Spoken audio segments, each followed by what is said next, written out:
Gavite Games.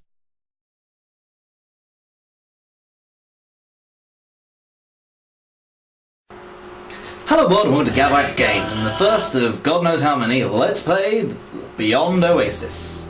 I think I'm sort of doing a review, but first, time to read out the opening cinematic in a silly voice. Oh, hello buddy. Yes. Hello. Ooh, a thing. Ali, I am calling to you. Please pick me up. Again, you already been picked up, buddy. Don't need to worry about it. Too much, really, I suppose. As we all know, you should fist what you pick up. And then dramatic music. Shiny thing.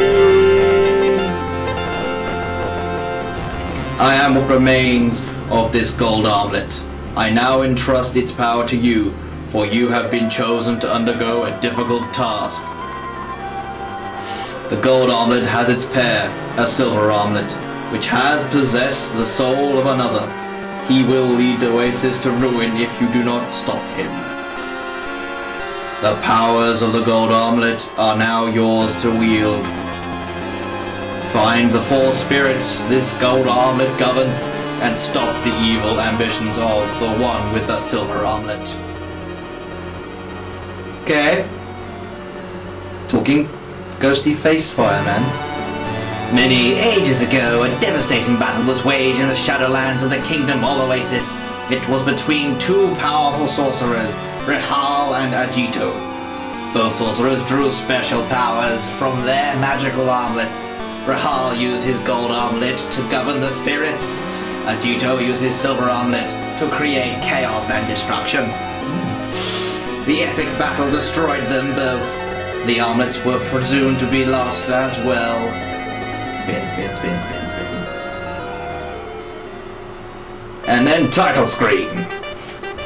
Let's start with the name, shall we? Now what you're looking at now is the startup screen for the American port.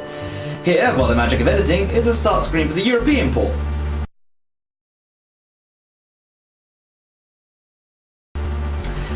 You can tell which region state you prefer. The story of the full start screen looks a gazillion times better than that of the American start screen, but let's start on the name. The origin is very confusing. Initially I assumed what was said by the guys in the Continue cast, it was called Beyond Oasis in both Japan and America, and it was changed in Europe to try and appeal to Europeans. Turns out to be incorrect, because the Japanese name is Story of Thor, Heir to Light. So it turns out the Americans are special and get their own name.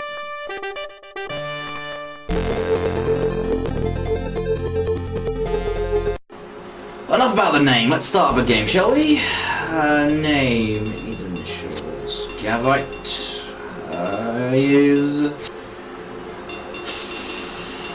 awesome. Remember the initials, true story.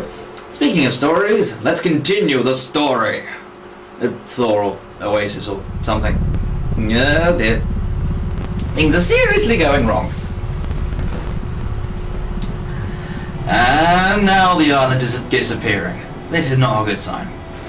Don't know what you've done, Ali, but I think I'll keep running until you see Tawana. By the way, this is Ali. It's not, it was explained earlier, but...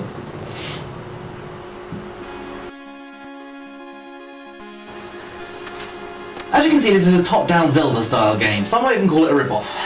But not me. I will say this is more Zelda-y than Super Highlight was. You go from dungeon to dungeon, acquire new abilities, and then move on to the next dungeon. The final one making use all the abilities to get through that dungeon.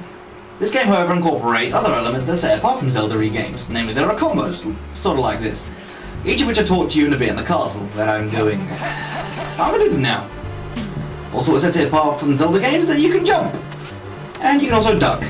Both use the same button. Yay! The way you use abilities by summoning spirits. By using an orb thing. At the moment I can't use it because I don't have access to it, but when you do, you have an orb and you can summon different spirits that can help you out. All bar the last one anyway. I won't spoil what each of them do because, you know, let's play, but they're all, for the most part, badass. You also get access to a bunch of medallions and rings that give you different abilities like health and mana regeneration and teleportation. I know it's weird, but you also get to pick up different coloured gems. each of which represent one of your spirits. The more of that colour you have, the more powerful your spirit buddy is, and the more you can hang around for. Well, what do I think about this game? Well, let's put it this way. I have a script written for the next series about my top 10 favourite Mega Drive games.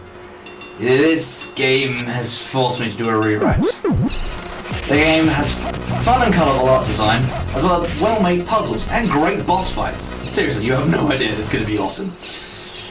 And that's why I'm going to do a Let's Play of it, because it's a lesser-known title and because it's great. The sequel, Thor 2, is only available on the Saturn, and has actually tempted me to pick one up, just to play it.